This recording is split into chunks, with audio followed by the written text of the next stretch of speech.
So for those of you that were not there on primetime event of Have Faith, Let It Begin, we did a primetime show entitled Forgiveness. And something happened right before we went on the air. And Noah, don't cry about it. It's okay, because everything was all right. I'm going to share the story with you. Ready for this? He's crying because Dr. Eanelli had to be there, but in the dark. And he's going to tell us what happened. Here's a little peek behind the curtain as Have Faith, Let It Begin starts right now. Welcome to Have Faith. Let it begin. Here's your host, Angel Santana. Ariel, can you say have faith? Again. Let it begin? Again. Say have faith. Again. Let it begin. No. No? Okay. It's a boy. Hi, Noah. Noah! Noah! Jesus. Happy birthday, Noah! Caitlin, You did amazing. you just put those nice Noah. Have faith, let begin. When it starts right now. Hey, everyone, and welcome to... Actually, let me do that again because I know Eanelli likes it this way. Hello, everyone, and welcome to the Have Faith, Let It Begin on this amazing... Oh, I can't believe I'm about to say this. We are doing this on the 19th of December. This is the week of Christmas. Eanelli, we got to get right into this. What happened right before we went on the air for the primetime special? Angel, I came home on Friday night so excited because I knew we had our live Have Faith, Let It Begin event, and I was going to meet some of our amazing Have Faith listeners, and I was so excited about it. Meeting Joe and meeting Carol and meeting Brian and everybody. And there's two things you don't want to see in your driveway when you get home. One is an ambulance. Thank God it wasn't that. The second one is to see a bunch of trucks from your utility company with the cranes up and the whole thing. And I knew it was going to be a long night. So I kind of had them move out of my driveway. I kind of squeezed through them and got my car and came in, and the house was alight, and I was so happy. And I was really happy because we have like a $3 million generator set up with a propane tank. I could probably light up Baghdad if I had to.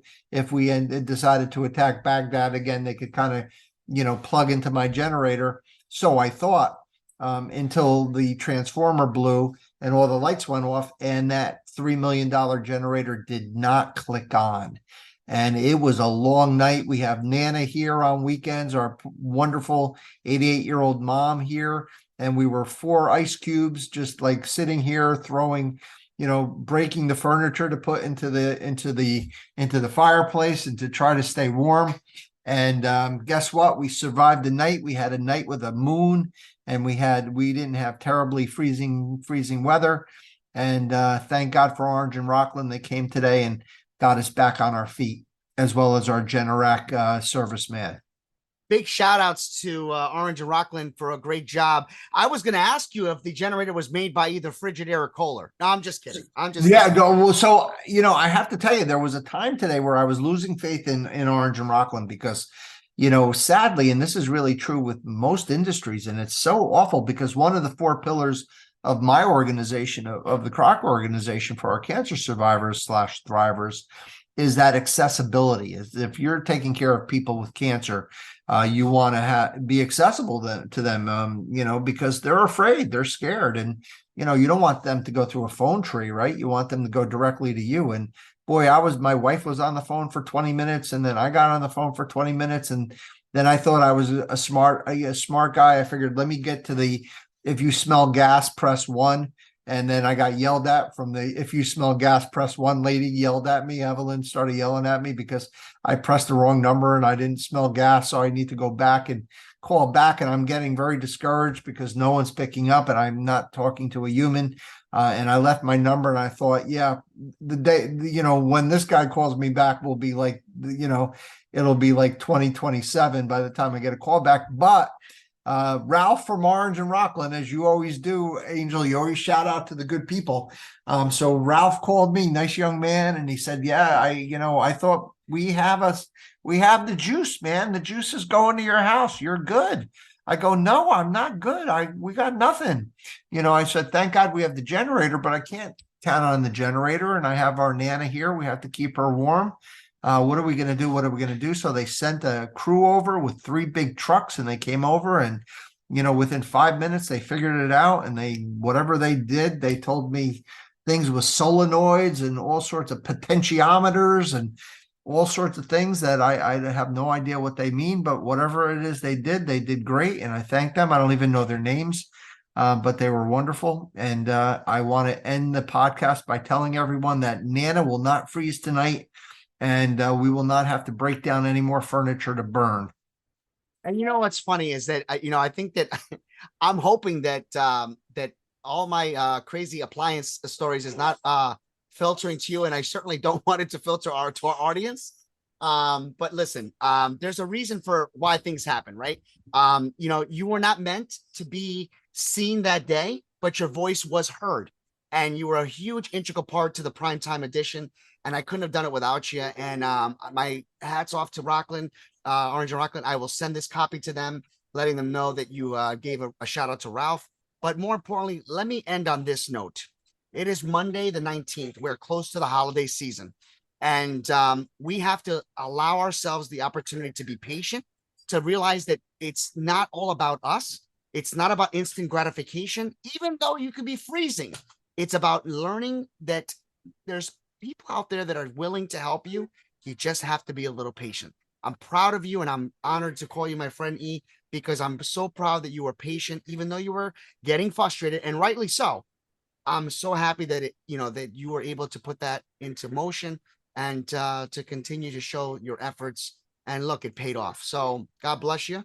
I want to thank you also. I just want everyone to know, all of our loyal listeners that have faith. Angel offered to burn my house down by bringing over his kerosene heater. So Angel, for making barbecue Serrano Eanellis, I want to appreciate that offer, which I declined pretty quickly, I think, knowing my luck. No, my kerosene here is really nice. It's nice. It is very nice. You don't even smell the kerosene. That's another episode. But I'm telling you right now, you would have liked it. You would have been like, really? This is a kerosene here? I'll show you a picture. You'll understand. I want to end the podcast by asking our audience who participated on Friday the following. What did Brian have on his bagel? Was it A, a hamburger, B, a grilled cheese and ham sandwich, or C, an omelet, a Florentine omelet? And we have to find out what he ate for dinner last night while we were doing the podcast. Exactly. All right, guys. How about you close us with a prayer, Angel? I am, and I just want to remind each and every one of you that we are going to not be on the air, Eanelli and I, the following the 26th, because our annual tradition here at Have Faith, Let It Begin is that we run the story of the candy cane, and that will run Saturday, Christmas Eve at 7 a.m. and 7 p.m., Christmas Day, 7 a.m., 7 p.m., and I always run it the day after Christmas. So we will be preempted, but the story of the candy cane will live on with the introduction by the man himself, Santa Claus. With that being said, let's go into prayer. Heavenly Father, thank you for such an awesome episode. We need some rest. And you know what? So does everybody out there. May all of you enjoy the holidays, the festivities, the food, the atmosphere. May all of those people out there that are dealing with sadness and grief and depression, may the Heavenly Spirit blow right into your heart and say, stand up, because I am with you. I believe you. I trust in you, and I'm going to never leave your side. May God be with you. May he shine his light upon you and grant each and every single one of you a very Merry Christmas and a Happy New Year. And never forget, have faith, let it begin. Thank you for listening to another episode of Have Faith, Let It Begin. That's right, Ariel. We're done with another show. And it's always great to have this show with you, my love. We're going to encourage each and every person to listen to our show every single weekday. That's right, you and I are going to help change the world. Do you think that you can do that for me? Huh? Yeah, you know you can. She does. We want to let you know, and yes, we encourage you to listen to our show each and every weekday, and it's going to be live at 7:30. make sure you're subscribed to our show. Make sure you get ready, fasten those seatbelts, because Ariel and I and my family are going to bring you a new topic, a new story each and every day, right? Isn't that right, Ariel? Yeah. And she's smiling at me. Guys, enjoy your day.